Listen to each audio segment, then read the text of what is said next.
11. What can I learn from what I'm like when I'm most focused? How can I increase my ability to concentrate? How do I limit my distractions and calm my busy mind? What's the difference between someone performing at superhero levels and someone failing to ever discover their superpowers? In many cases, it's a matter of focus. I'm sure you've had numerous times in your life when you've really locked in on a task. Maybe it was writing a report that mattered a great deal to you. Maybe it was having a session with a mentor you love. Maybe it was attacking a bowl of your favorite ice cream. How did you do with these tasks? In all likelihood, you crushed them, writing one of the best reports of your life, learning huge amounts from your mentor, and devouring that ice cream like it was the last dessert in the world. This happened because you were able to train your focus on the task at hand, get right on that task, and not let anything distract you from that task. So why do most of us have only so much ability to maintain focus? Simply, I think it's because we were never taught to do so.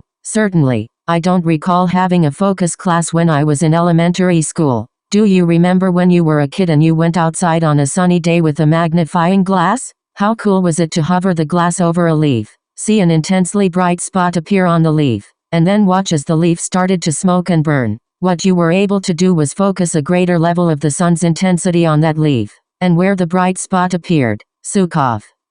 Things were at their hottest. Interestingly, when we talk about someone being intelligent, we often call them bright. Going back to our magnifying glass analogy, maybe what we're really saying isn't that this person is much more intelligent than most other people. Maybe that person is just more focused. Focus allows us to train our brain power on a particular task to burn through that task. It's amazing what we can accomplish when we're focused. Conversely, when we're less focused, we're less likely to accomplish what we truly want to do because we're just not as committed, both emotionally and physically, to doing it. The primary enemy to focus is distraction. Quick start. Rate your current level of concentration from 0 to 10. Narrate your desire to increase this level. Your concentration is like a muscle. You can train to become stronger with practice. Practicing concentration.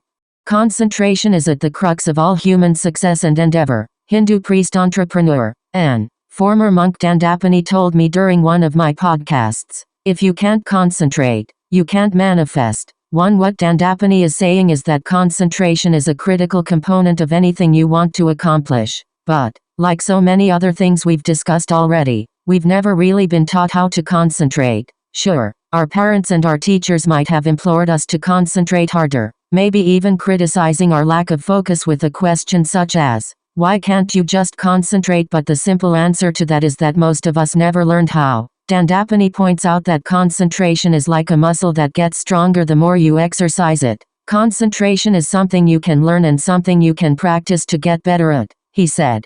However, what most of us practice instead is distraction. We allow our minds to jump from thought to thought, often using technology to help us practice distraction until we're experts at it, and we should be, because we often get a dozen or more hours of practice a day. Just imagine what it would be like if we practiced concentration for even a fraction of that time. Dandapani has a remarkably clear way of looking at this. I define concentration as my ability to keep my awareness on one thing for an extended period of time. Every time my concentration drifts, I use my willpower to bring my awareness back. 3. Most of us think of lack of concentration as a function of our mind bouncing from place to place. Dandapani has a different, and more helpful, metaphor. To him, it isn't your mind that's moving, it's your awareness. He sees awareness as a glowing ball of light that moves to different parts of your mind. In order to excel at concentration, you need to make yourself keep that ball of light trained on one spot in your mind for an extended period.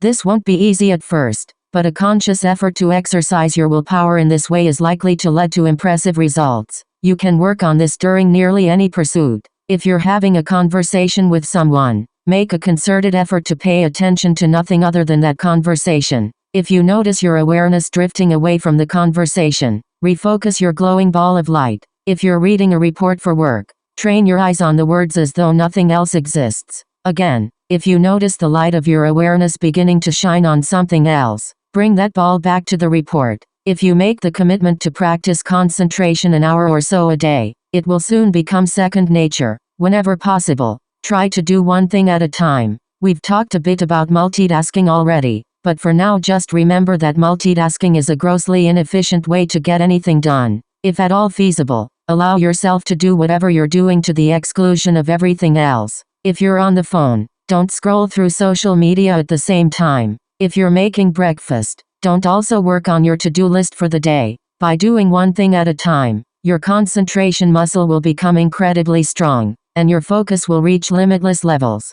Another key to boosting your concentration is decluttering your environment. A Princeton University study found that multiple stimuli present in the visual field at the same time compete for neural representation by mutually suppressing their evoked activity throughout the visual cortex, providing a neural correlate for the limited processing capacity of the visual system. For in layperson's terms, what this means is that physical clutter in your surroundings competes for your attention, which results in decreased performance and increased anxiety and stress levels. So, if you want to become a master at concentration, divest yourself of the potential for distraction whenever concentration is critical. If you're working on your computer, shut down every application and every open tab other than the ones you absolutely need to perform the task at hand. Limit the number of items in your physical workspace as well. While I think many of us consider a desk piled with books, magazines, papers, pictures of our kids, and souvenirs from our vacations to be cozy or even the sign of an active mind, every single one of those items creates a pull away from your concentration. Family heirlooms are wonderful, and you already know how I feel about books. Just limit the number of these things that share residence with the place where you need to be most productive. Calming your busy mind. Unlimiting your focus requires more than just getting to the tasks at hand. As we've already discussed, focus requires an ability to set aside distractions and give all your attention to what you're doing. But is that even possible anymore? Most of us are working on multiple devices at the same time, often with multiple applications running on each of those devices. We have meetings to attend, emails and texts to answer, social media statuses to update, and multiple projects in play. Yet, precisely because of this, it's more important than ever to find ways to bring calm to your mind. You might not even realize it, but all the input you're getting on any given day is causing you a considerable amount of stress. If you're like many people, you might even think of this as a positive thing, because it means that you're busy, and by being busy, you're making a meaningful contribution to the world. While this might be true, it is in spite of this anxiety rather than because of it. Anxious thoughts can overwhelm you, making it difficult to make decisions and take action to deal with whatever issue bothers you, writes psychologist Melanie Greenberg, Ph.D., author of The Stress-Proof Brain. Anxiety can also lead to overthinking, which makes you more anxious, which leads to more overthinking, and so on. How can you get out of this vicious cycle? Repressing anxious thoughts won't work. They will just pop up again, sometimes with more intensity. 5. Juliet Funt is the CEO of the consulting firm Whitespace at Work. She describes Whitespace as the thinking time, the strategic pause that's in between the busyness. 6. When she was on my podcast, Juliet called Whitespace the oxygen that allows everything else to catch fire. What both Greenberg and Funt are identifying is the need for all of us to have more time when our minds aren't cluttered. It's obvious how doing this will positively affect our mental health. But what's less obvious is how it will also dramatically improve our focus and our productivity. Some interesting studies in neuroscience underscore this, showing us how distraction is actually changing our brains. 1. From University College London, compared the brains of heavy media multitaskers with those of light media multitaskers and found that the anterior cingulate cortex, ACC, which is involved in focus, was smaller among the former group. Conversely, a study at the Max Planck Institute found that, among people going through training exercises to increase attention, their ACCs grew thicker. 7. And distractions can be a serious time sink. A study from University of California, Irvine, shows how distractions can really disrupt your day. You have to completely shift your thinking. It takes you a while to get into it and it takes you a while to get back and remember where you were, said Gloria Mark, lead author of the study. We found about 82% of all interrupted work is resumed on the same day. But here's the bad news. It takes an average of 23 minutes and 15 seconds to get back to the task. 8. That's more than 20 minutes every time you're distracted. And how often are you distracted every day? Tools like meditation, yoga, and certain martial arts can be tremendously valuable in helping you calm your busy mind. But if you're in the middle of the day and can't afford to get away for more than a few minutes, there are still some things you can do. 3 important ones are: 1. Breathe.